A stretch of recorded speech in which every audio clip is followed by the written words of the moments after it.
हमारे chief secretary सिक्की मेहती साहब, सुदर्शन शेट्टी जी, श्रीमद पांडे जी, गोविंद शर्मा जी और आपके नवनिर्वाचित अध्यक्ष राजस्थान सचिवालय कर्मचारी संघ दिलीप गुप्ता जी, तमाम इनके नवनियुक्त पदाधिकारीगण, उपस्थित अधिकारीगण, कर्मचारी, मुझे बहुत खुशी है कि शपथ ग्रहण समारोह में आने का मुझे भी अवसर मिला। सबसे पहले मैं अपनी ओर से, आप सबकी ओर से दिलीप गुप्ता जी को, इनकी कार्यकारिणी को बहुत बहुत बधाई और मुबारकबाद देना चाहता हूँ। मेहता साहब ने कहा, जो भावना प्रकट की, उसी रूप में मैं कहना चाहूँगा कि ये एक परिवार है। परिवार के रूप में ही हम लोग सब यहाँ बैठे हुए हैं और मुझे यकीन है कि जो दिलीप गुप्ता जी को आपने चयन किया है, ये आपकी आशा और अपेक्षा के अनुरूप खड़े उतरेंगे। इन्होंने बहुत सुंदर शब्दों में सारी समस्याओं को प्रस्तुत किया, मुझसे मैं बहुत प्रभावित भी हुआ। एक व्यक्ति, एक नेता, एक अध्यक्ष बनता है तो वो अपनी समस्याएं, अपने जिस वर्ग से जीत के आते हैं उनकी समस्याओं के बारे में जानकारी रखना और उसको प्रस्तुत करना, वो बहुत आवश्यक भी होता है। सारी समस्याओं के समाधान एक साथ होते भी नहीं, पर समस्या रखी जाती है तो कभी न कभी उसका नंबर आता ही आता है। ये बात दिमाग में रखना चाहिए। कोई रखता ही नहीं है तो नंबर कैसे आएगा। इसलिए इन्होंने अपना फर्ज अदा किया। ये तमाम पूर्व अध्यक्षगण बैठे हुए, सबको बधाई है, मुबारकबाद। एक के बाद एक सब बनते जा रहे हैं और यहाँ सब बैठे हुए हैं। एक आधा मिसिंग लिंक है यहाँ पर, बाकी सब बैठे हुए हैं।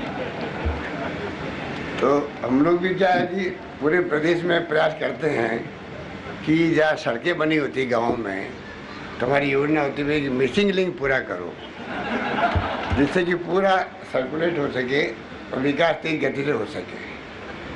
तो मिसिंग लिंक नहीं रहना चाहिए, हम सबका प्रयास होना चाहिए। और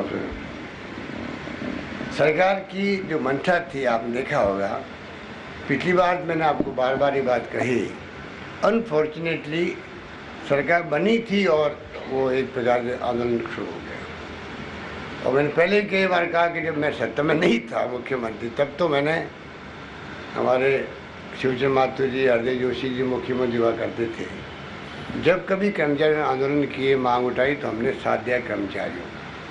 तो प्रदेश कांग्रेस कमेटी के अध्यक्ष के रूप में, चाहे केंद्रीय मंत्री के रूप में, विवेक व्यास जी और कई नेता होते थे उस वक्त में, जो पूरा सहयोग करते थे आप लोगों को। और मैं खुद जब मुख्यमंत्री बन गया तो मैं कर्मचारी विरोधी बन गया। ये कैसे संभव हो सकता था? पर एक वो चैप्टर अलग बन गया और लंबी दास्तान बन गई। और वही अभी सरकार बनी है हमारी, तो आपने महसूस किया होगा कई फैसले ऐसे हुए हैं जिनकी उम्मीद शायद आप लोग खुद भी नहीं करते थे। मेहता साहब थे finance secretary, principal finance secretary, अब बाद में गोविंद शर्मा जी बने हैं। कोई कमी नहीं आई, बल्कि ये खुद आगे बढ़ कर के जो जो संभावनाएं संभव है, व्यावहारिक है, उसको आगे बढ़ कर के प्रस्तुत होता है। डीओपी के हमारे प्रिंसिपल सेक्रेटरी बैठे हुए हैं और ऐसे ऐसे फैसले हुए हैं जो कि कोई सोच भी नहीं सकता। बल्कि हमने 2 साल का जो प्रोबेशन पीरियड था, उसमें जो लाभ है उसको भी हमने लागू कर दिए, प्रारंभ से लागू कर दिए थे। तमाम फैसले एक के बाद आप देखेंगे, मेरे पास तो 25-27 फैसले अभी मुझे दिए गए। तो मैंने आज सुबह उसको देखा, सब फैसलों को। मुझे अच्छा लगा कि हमारी सरकार ने कर्मचारी वर्ग, अधिकारी वर्ग, सबका ख्याल रखा। और मैंने कहा था कि जब मुझे साल भर पहले पूछा गया था, कर्मचारी अधिकारी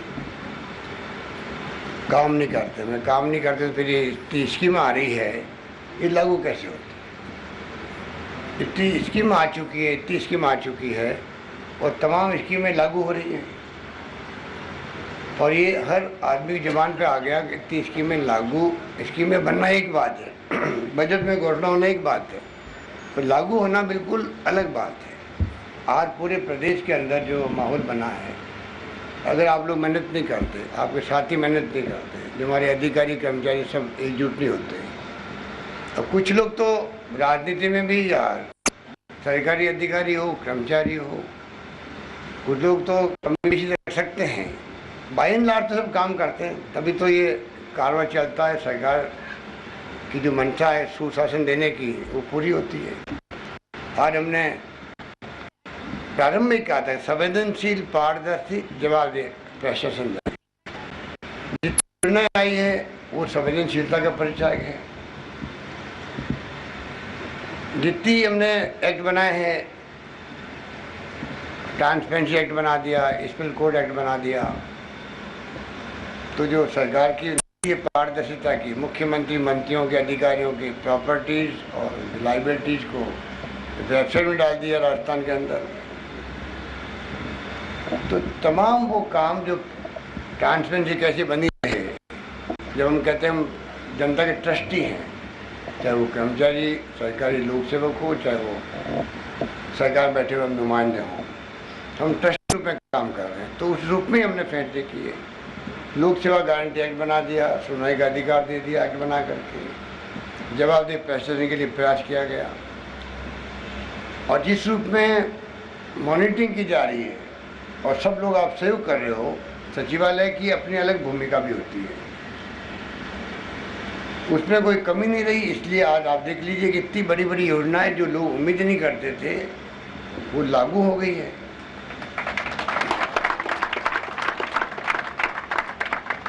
घोषणा हुई तो क्या ये घोषणा रह जाएगी, कागजों के अंदर रह जाएगी, लागू होगी नहीं, ये लोग सोचते थे, पर घोषणा लागू हुई तो लोग विश्वास भी नहीं हुआ। तो लागू किसने की? मैंने तो अकेले ने की नहीं। मैं कई बार कहता हूँ गुड गवर्नेंस देंगे लोग, संवेदनशील, पारदर्शी, जवाबदेह प्रशासन देंगे, तो मैं कई बार कहता हूँ मैं अकेले दूंगा क्या?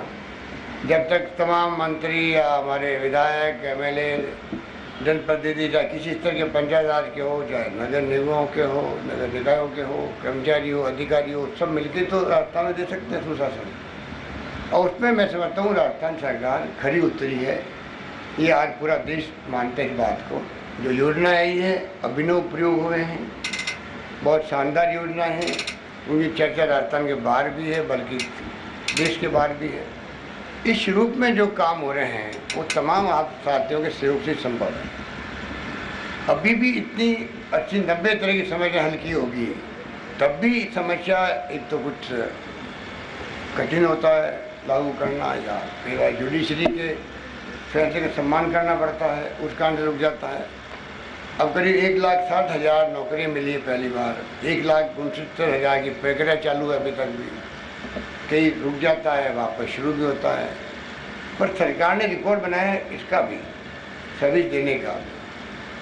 और तो और जो LDC का आप देखते लंबे अरसे बाद में नई भर्ती शुरू हुई, वो भी 4th क्लास सचिवालय में भी आप देख रहे हैं कुछ प्रॉब्लम भी आई है, पर शुरू की भर्ती। मृत कर्मचारियों के करीब 10,000 लोगों को हमने उनको नियुक्ति दी, 10,000 मृतक। पिछली बार सर्विस नहीं दे पा रहे थे, तब भी हमने उस जमाने के अंदर भी 1,500-2 हज़ार जो भी संभव था उस तक भी सर्विस दी गई, बल्कि छूट दी गई है, जो है वो टाइम लिमिट चली गई है और कोई प्रॉब्लम आई है, शिथिलता देकर के हमने उसका प्रायोरिटी ध्यान रखा, कैसे हमारे कर्मचारी वर्ग के फैमिली वाले तकलीफ नहीं पाए। जो पेंशनर्स हैं हमारे बुजुर्ग लोग, उनका विशेष ख्याल रखा गया, तमाम तरह से उनके लिए फैसले किए गए। इस प्रकार से लंबी फहरिस्त है, वो तो आप सब जानते हैं, मुझे उनको वापस रिपीट करने की आवश्यकता नहीं। मंत्रालय कर्मचारी वर्ग के लोगों के लिए कृष्ण भट्टागर समिति ने कुछ नहीं किया। रिपोर्ट लागू करना ही अपना में बड़ी उपलब्धि माननी चाहिए। कर्मचारी वर्ग को ये मानना चाहिए कि आज जितनी सरकारें थी पहले, जैन कमेटी बनी हो, चतुर्वेदी कमेटी बनी हो, वाई सिंह कमेटी बनी हो, कमेटी बनी खाली कर, रिकमेंडेशन को आज तक किसी ने देखा ही नहीं, ना आपने ना सरकार ने देखा। पहली रिपोर्ट है मैं समझता हूँ जिसको सरकार ने लागू करने का साहस दिखाया है।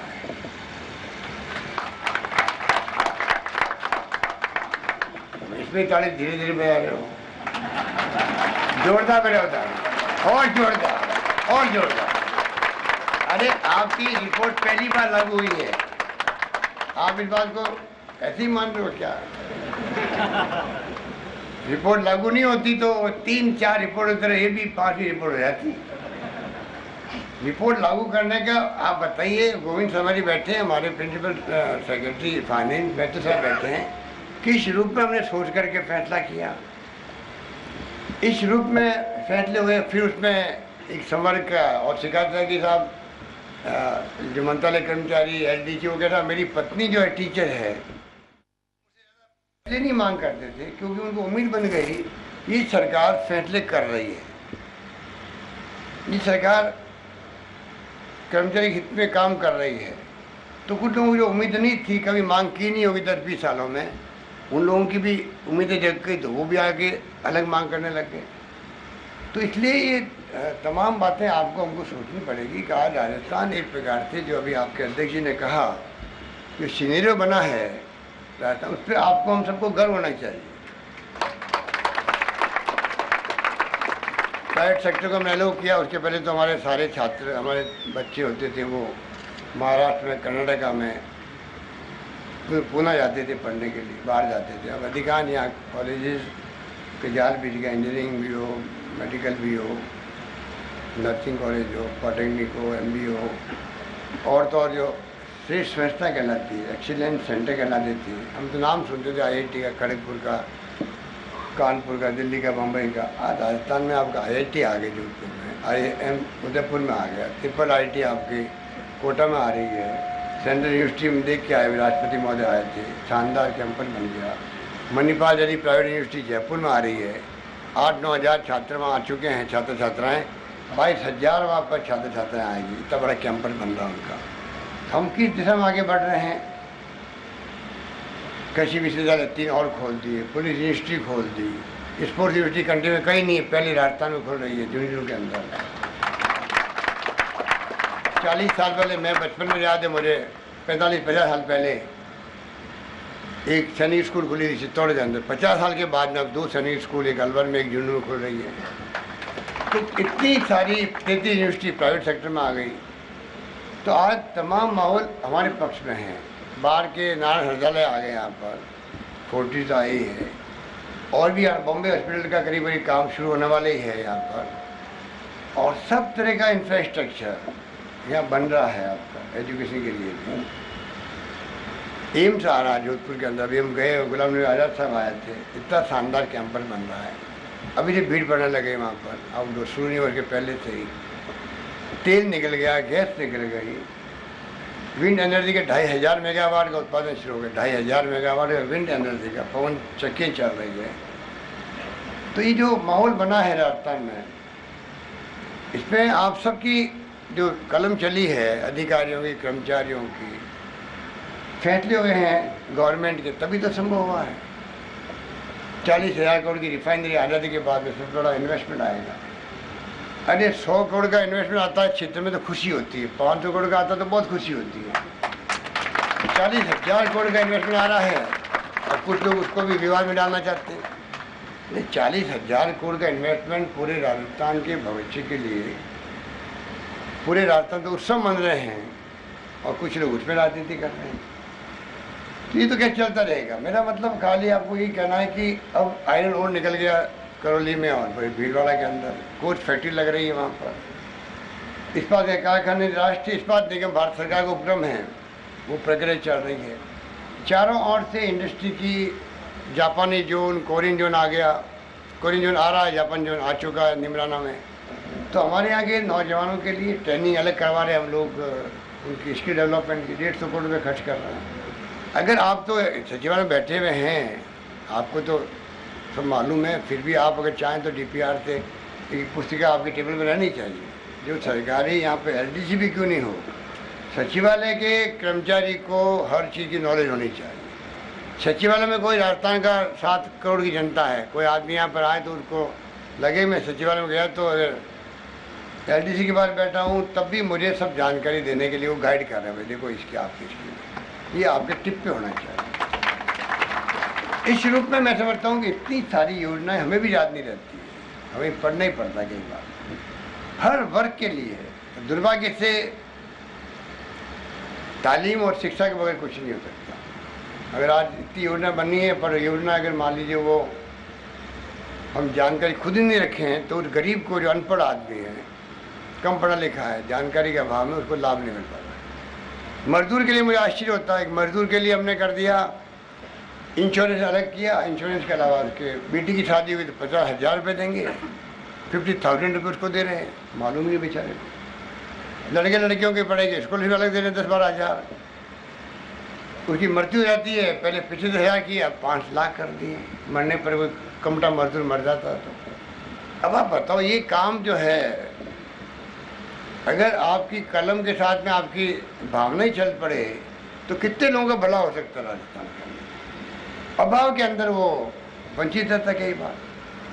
इसलिए इतने सैकड़ों उदाहरण हैं जो कि जरूरत है इस बात की हम कैसे उनको लागू उस रूप में करवाएं कि जनता खुद आगे आए। अब आप महिलाएं खड़ी है, मैं भूल गया कहना, मुझे पहले खड़े होते कहना चाहिए था कि पीछे सूर्य बैठे उनको कहो कि इनको महिलाओं को वहाँ बैठा दीजिए। खड़ो ही आप लोग, पीछे खड़ो जाके बैठिए आप। जब मैं आया था तब तो मैं सोच के आया था, मैं वहाँ जाते ही बात कहूँगा, मैं भूल ही गया आपके प्रेम के अंदर। बैठो बैठो, पीछे बैठो।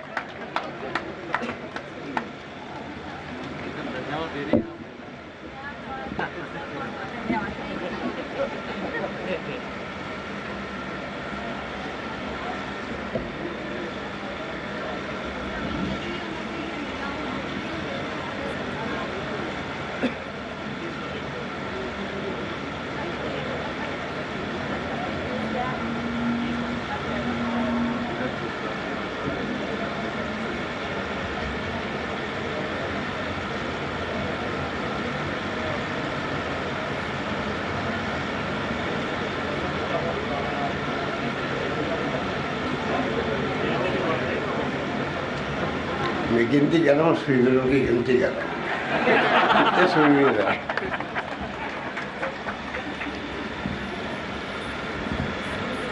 तो इस प्रकार से कहने का मतलब ये है कि आप हम सब एक परिवार की तरह है। जो समस्या बाकी रह गई आपकी उसको भी अमल करवाएंगे, पर एक साथ में आप खुद जानते हैं कि इन 5 सालों में जो हल हुआ होगा या फैसले हुए होंगे आज तक कभी भी इतिहास में नहीं हुआ। 17 साल के बाद में आप बताओ, हमारे RS के साथ थी, आपके साथ थी, IAS बन सकते थे, कितने लोग रिटायर हो गए बिना बने हुए। ज़िंदगी में एक आदमी क्या चाहता है, 35 साल की सर्विस में कम मैं प्रमोशन ले लूँ। हर वर्ग का आदमी चाहेगा मुझे कोई को प्रमोशन मिले। वो सब भर्ती रुकी हुई थी। अब जब फैसला हुआ, सुप्रीम कोर्ट से फैसला करवाना पड़ा हम लोगों को, कितनी जदोजहद हुई, वो कितनी एक प्रकार से विवाद पैदा हो रहा था, आप भी उसमें भागीदार हो। पर मैंने कहा मेरा मिशन 100 है, नहीं कहा मैंने ये बात, मेरा मिशन 100 है, मैं सबको साथ लेके चलूँगा। आज उसका देखिए देश में उदाहरण बन गया है। जितने प्रमोशन राजस्थान में हो रहे हैं, करीब 62,000 प्रमोशन हो चुके, 62,000 प्रमोशन हो चुके हैं। उसमें आपका दोष नहीं है, दोष दूसरों का है जो रिटायर हो चुके थे, वो राजनीति कर रहे थे। हमारा जिस कुर्सी पर हम बैठे हैं वो कुर्सी ये सिखाती है सबको साथ लेके चलो और सुशासन देने का प्रयास करो। इसलिए आज बताइए आप 62,000 लोग वंचित रहते हैं खाली झगड़े के अंदर। हमारे 47 IAS बन चुके हैं और कुछ बनने बाकी 20-30 अभी वो प्रोसेस चल रहा है, कुछ और अड़चन आ गई है स्टे की। 26 IPS बन गए हैं, 28 IFS बन गए हैं। अब बताइए आज LD से UDC से सेक्शन ऑफिसर, उसकी भी आप मांग करते हैं। हर व्यक्ति प्रमोशन की बात करता है। आज इतना बड़ा काम हुआ है, कोई सोच सकता है इस बात को? और अगर मान लो ये 5 साल निकल जाते और 62,000 प्रमोशन के बजाय 5-7 हज़ार ही होते मान लीजिए, तो क्या उनके दिल पे गुजरती। और हर घर में खुशी का माहौल है कि भाई हमारे परिवार के मुखिया को प्रमोशन मिल गया। इसलिए मैं लंबी बात तो नहीं कहना चाहूँगा क्योंकि काफ़ी बातें हो चुकी है। खाली आपको मैं इतना ही निवेदन करूँगा कि जो योजना सरकार की उसको लागू करवाने में आप और ज़्यादा मेहनत करें जिससे कि उसका लाभ लोगों को मिल सके। आपके यहाँ पुस्तकालय भवन अच्छा बन गया है, चिकित्सा लैब की सुविधा मिल गई है, महिला कर्मियों के लिए लंच का अलग हॉल बना है। तो जो छोटे बड़े काम जो भी अब बाकी रह गए थे वो भी हो रहे हैं। मैंने सुना हुआ जल्दी जिम और फिजियोथेरेपी का भी सेंटर बनेगा, जिसका थोड़ा जल्दी काम करवाओ। मैं तो सबको कहेंगे भाई थोड़ा इस काम को पुश कर दो, कभी कभी मैं भी वहाँ आ जाऊँगा उनके साथ, आप लोगों के साथ में। तो इस प्रकार से ये काम जो है लंबी फहरिस्त है।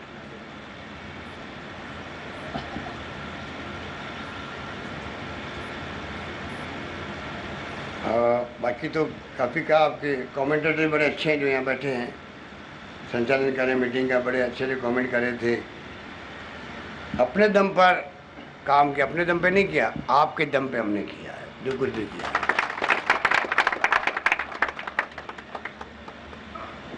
और धन बरसात की बात उन्होंने की थी। धन बरसात तो ये फाइनेंशियल मैनेजमेंट का करिश्मा है। यही बात कह रहे, मैं अपनी बात ख़त्म करूँगा कि आज फाइनेंशियल मैनेजमेंट इतना अच्छा हुआ राजस्थान के अंदर कि पिछली सरकार के वक्त में जो 71,000 करोड़ का जो प्लान थी, 11 प्लान था, 11वीं परस्पर योजना बनाई गई थी 71,000 करोड़ की। हमने करीब 22-24 हज़ार करोड़ रुपये और बढ़ा करके 95 करोड़ तक ले गए, 95,000 करोड़, 95 हज़ार करोड़ तक ले गए थे उसको। अब जो हमने 12th प्लान जो प्लानिंग कमीशन ने अप्रूव करवाया वो है 1,96,000 का, 1,96,000। इसलिए इत्यादि का सबसे बड़ा बजट अभी पेश हुआ है 40,500 करोड़ का। आप गवाह हो, 4,500, 5,500, 8,500, 14,000, 12,000, 10,000 करोड़ के हुआ करते थे। 40,000 करोड़ तक हम पहुँचे हैं। तो वित्तीय प्रबंधन शानदार हुआ है। जितनी योजनाएं आ रही है आज, ये तो सोशल सिक्योरिटी की है। उसके अलावा हम बात करें तो पानी की योजनाएं, जलदाय योजनाएं हैं, शानदार योजनाएं आई है जो इत्यादि में कभी नहीं आई पहले। सिंचाई के अलग साधन डेवलप हो रहे हैं राजस्थान के अंदर। पावर जनरेशन में हम बहुत आगे बढ़ रहे हैं। 6,500 मेगावाट का अभी तक एडिशन हो चुका है, 6,500 मेगावाट। और अब super critical power plant late हो गए थे कुछ कारणों से, नो गो एरिया बन गया पर्यावरण का दिल्ली के अंदर, अब वो काम भी शुरू हो रहा है। अगले 5 योजना में कैसे हम आगे बढ़े हैं जनरेशन के अंदर, ट्रांसमिशन सिस्टम के अंदर, डिस्ट्रीब्यूशन के अंदर, उसके लिए आज 765 kVA की GSS पहली बार राजस्थान में फागी और अंतम आने लग गए। तो मैं ये बातें इसलिए शेयर कर रहा हूँ आपसे, आपको हमको गर्व होना चाहिए कि राजस्थान वो राजस्थान नहीं रहा पहले वाला। और कुदरत के साथ दे रहा है मानसून का, कुदरत आपके साथ में है, मानसून लगातार अच्छे आ रहे हैं, उस कारण से और खुशहाली आई है प्रदेश के अंदर। आप जानते हो मानसून पे क्या निर्भर करता है, एक बरसात ही 100 करोड़ की जाती है, 200 करोड़ की जाती है। इसलिए आज वित्तीय प्रबंधन शानदार, मानसून शानदार, इंफ्रास्ट्रक्चर, पानी, बिजली, शिक्षा, स्वास्थ्य, सड़कें, इतनी योजना शानदार। तो तमाम योजनाएं जो आपके सामने हैं, जो योजनाओं को लोगों ने पसंद भी किया है। और मैं समझता हूँ कि अब फूड सिक्योरिटी एक्ट भारत सरकार लागू कर रही है। अपन यहाँ 3 साल पहले लागू कर चुके थे, 4 साल पहले। तो 2 रुपये किलो अनाज शुरू किया अपन ने, अब तो और संख्या बढ़ जाएगी। तो तमाम जो फैसले भारत सरकार के फ्लैगशिप के हों चाहे हमारी सरकार के हों, उन फैसलों को हम जन जन तक कैसे पहुँचाएँ, उसके लिए आप सबका सहयोग चाहिए। और बाकी जो अभी इन्होंने कहा है आपके अध्यक्ष जी ने, मैं समझता हूँ कि बाकी तो धीरेश गुप्ता ने जो कहा शासन सचिवालय में अनुभाग अधिकारी के 100 पद सृजित किए जाएँ, भार वित्तीय भार नहीं पड़ेगा, ये हिसाब पर ही लगा लेता है। चलो वित्तीय भार नहीं पड़ेगा जो भी ये सृजित कर देंगे आपको।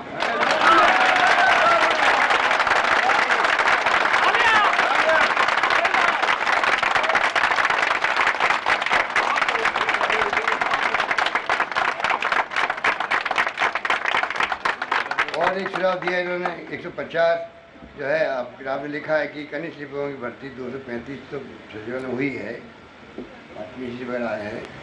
जिस गति से रिटायरमेंट हो रहे हैं, नियुक्ति उस ढंग से नहीं हो रही है। आपकी इस मांग में भी दम है, तो 150 की आपने मांग करी है नए पद सृजित करने की, वो भी कर दी जाएगी।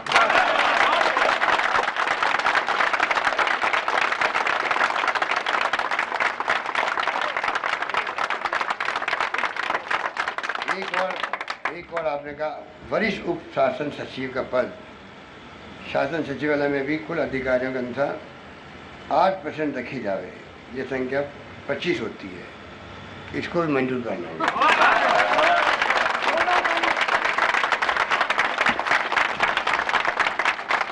यही बात कहता हुआ अंत एक अपील करूँगा, हम लोग भी जाते चुनाव के अंदर, उसी ढंग से आप लोग भी जाते हो, नारे लगाते हो, पोस्टर चिपकाते हो, सब कुछ करते हो, पर क्योंकि ये सचिवालय है वो हमारे मैदान होते हैं, तो कृपया करके चुनाव के बाद में चाहे वो कामयाब हो या नहीं हो, हम सबको मिलके कैसे हम लोग सचिवालय कर्मचारियों के लिए नहीं बल्कि सचिवालय कर्मचारी ड्यूटी है पूरे प्रदेश के कर्मचारियों के हित की बात करें, उनकी क्या समस्या है वो आपके माध्यम से हमारे तक पहुँचे, ढंग से गोविंद शर्मा जी को, मेहतो साहब को समझाएं, जिससे कि और लोगों की समस्याएं बहुत सारी आ रही है।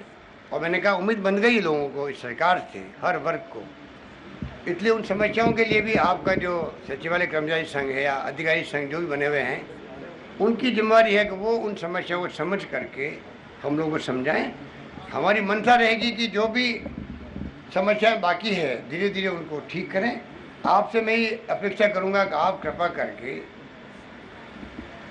पूरे प्रदेश के गांव और ढाणी तक की जो समस्या है, जन भावना है, उसके अनुरूप हम गुड गवर्नेंस देवें, सुशासन देवें, उनको लाभ कैसे पहुँचे, ये काम में आपकी भागीदारी बहुत बड़ी होनी चाहिए। ये मैं आपसे अपील करूंगा। धन्यवाद। जय हिंद।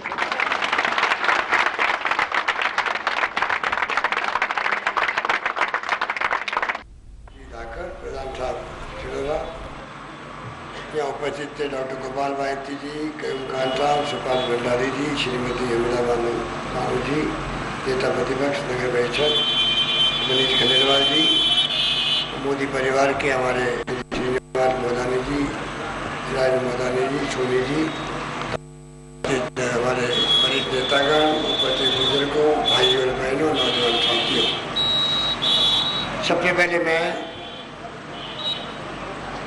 भवन बना है किशनगढ़ में कांग्रेस का, स्वर्गीय मोदानी जी के आज पुण्यतिथि भी है, उनकी क्या इच्छा थी आपसे ज़्यादा कोई जान नहीं सकता।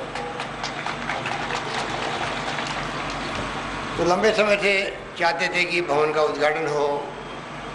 राजीव गांधी जी जब आए थे यहाँ पर, तब से ही उनके मन में भाव पैदा हुआ और जो धनराशि राजीव गांधी जी को उन्होंने भेंट की, राजीव जी ने उनको लौटा दी, आप कांग्रेस भवन बनाओ।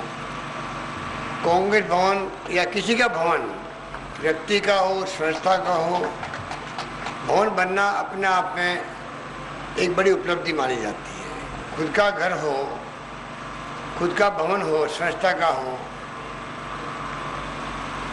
तो उसके अंदर काम करने का एक अलग आत्मविश्वास पैदा होता है।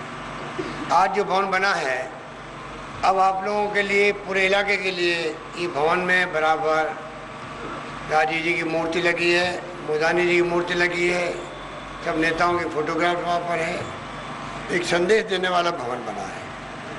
पूरे इलाके के लोगों को ये विश्वास होना चाहिए भवन बराबर चले, यहाँ पर कोई आदमी उनको मौजूद रहे, पदाधिकारी, क्लर्क रहे, जिससे कि गांव से कोई आदमी आए या कस्बे से आए तो उसको विश्वास हो कि मैं अगर कांग्रेस भवन में जाऊँगा तो मेरी वहाँ सुनवाई होगी, मुझे न्याय दिलवाने में मेरी इमदाद करेगा ऑफिस में बैठा हुआ पदाधिकारी। ये भावना, ये कॉन्फिडेंस, ये विश्वास सब आम जनता में होना चाहिए।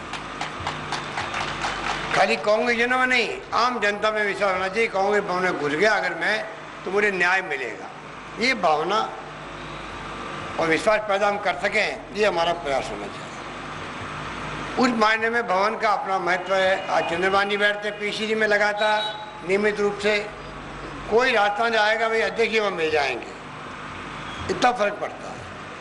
इसलिए बड़ी खुशी है कि आज आखिरकार इस भवन का लोकार्पण आज संभव हुआ और शानदार भवन बना है। स्वर्गीय मोदानी जी को मैं अपनी ओर से, आप सबकी ओर से श्रद्धा सुमन अर्पित करता हूँ। उनकी आत्मा को भगवान शांति प्रदान करे। उनका परिवार समर्पित है उनकी तरह ही कांग्रेस के लिए। वो खुद समर्पित थे। 1948 से वो सदस्य बन गए। लगातार वो किस जोश के साथ, उत्साह के साथ काम करते थे, इस बात का एहसास आप सबको है। हम लोग भी जब कभी आते थे वही उत्साह, वही उमंग, वही उनकी प्रतिबद्धता पार्टी के प्रति रहती थी। इसीलिए भवन खड़ा हो सका। डॉक्टर चंद्रबाबू जी हम सब प्रयास करते हैं कि राजस्थान भर में जिला कांग्रेस कमेटियाँ हों, ब्लॉक कांग्रेस कमेटी हो, नगर कांग्रेस कमेटी हो, उनको चाहिए मृत्यु हो जाती कि मजदूर की पहले 25,000 थे, हमने 5 लाख कर दिए। अब अगर ये योजनाएं हैं, आप सब कांग्रेस के सिपाहियाँ बैठे हुए कि मैं, क्योंकि आपको डॉक्टर साहब ने इशारा किया कि जाने का वक्त हो रहा है, इसलिए मैं लंबी बात नहीं कहता, आपको ये आह्वान करूँगा, तमाम योजनाओं का लाभ उस व्यक्ति तक पहुँचाने की जिम्मेदारी हमारी होनी चाहिए। सरकार अपना काम करती है, गुड गवर्नेंस दे रही है, सुशासन दे रही है, पारदर्शी, जवाबदेही, संवेदनशील प्रशासन की देने की बात हमने की थी। उसके आधार पर तमाम फैसले हुए हमारे, जग जाहिर है। विपक्षी पार्टियां जो आरोप लगाती है रास्ता पिछड़ गया है, दवाइयाँ नकली है, जहर पिला रही सरकार, जितने झूठे आरोप लगाएंगे उतना ही उनका ग्राफ नीचे जाएगा, उनकी दुर्गति होगी, ये मैं कह सकता हूँ। जितने झूठ बोलेंगे उतनी दुर्गति होगी। या तो झूठ बोलना छोड़ दे वो लोग, असली आलोचना करें, हमारी सत्यता के आधार पर करें, तथ्य बताएं, हमें खुशी होगी हमारी गलती को सुधार करने में। ये लोकतंत्र है। गलती हर व्यक्ति से हो सकती है, सरकार से हो सकती है, अधिकारी से हो सकती है। वो गलती कोई बताएगा, पक्ष हो, विपक्ष हो, मीडिया वाले हो, हमें खुशी होगी उनको दूर करने का। पर आप अगर झूठे आरोप लगाओगे, कोई तथ्य नहीं है आपके पास में, तो ये झूठ आपके गले की हड्डी बनेगा, जनता में ग्राफ नीचे जाएगा, वो आपको खुद को मालूम पड़ जाएगा। इन्होंने तो 2 ही काम किए, झूठे आरोप लगाओ, एक झूठ को 100 बार बोलो, जिसे सच का एहसास होने लग जाए, ये थोड़ी वो चला रहे हैं।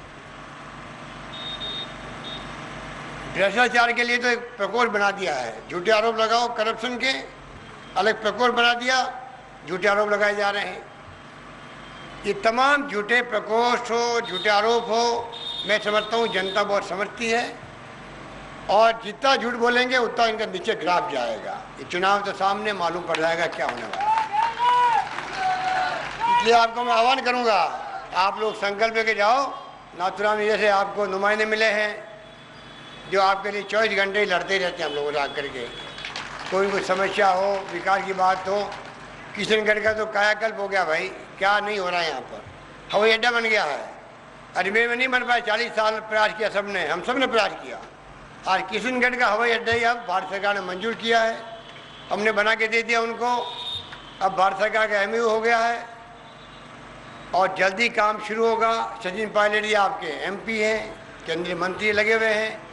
हम सब ने प्रयास किया, दिल्ली के अंदर शानदार हवाई अड्डा बनेगा तो किशनगढ़ आपके राष्ट्रीय अंतर्राष्ट्रीय मैप के ऊपर आ जाएगा किशनगढ़, ये मैं कहना चाहता हूँ। अब तीर्थदार पुष्कर हो, चाहे गरीब नवाज की नगरी हो, जो देश दुनिया का आएगा, राष्ट्रपति आओ, प्रधानमंत्री आओ, पर्यटक आओ, धार्मिक लोग आओ, तमाम यहाँ आकर उतरेंगे। आप कल्पना करो कितना बड़ा विकास तेज गति होगा, आप कुछ सोच सकते हो। इसलिए मैं आप सबको बधाई देता हूँ पुनः, और आप सबकी मंगल कामना करता हूँ। धन्यवाद। जय हिंद।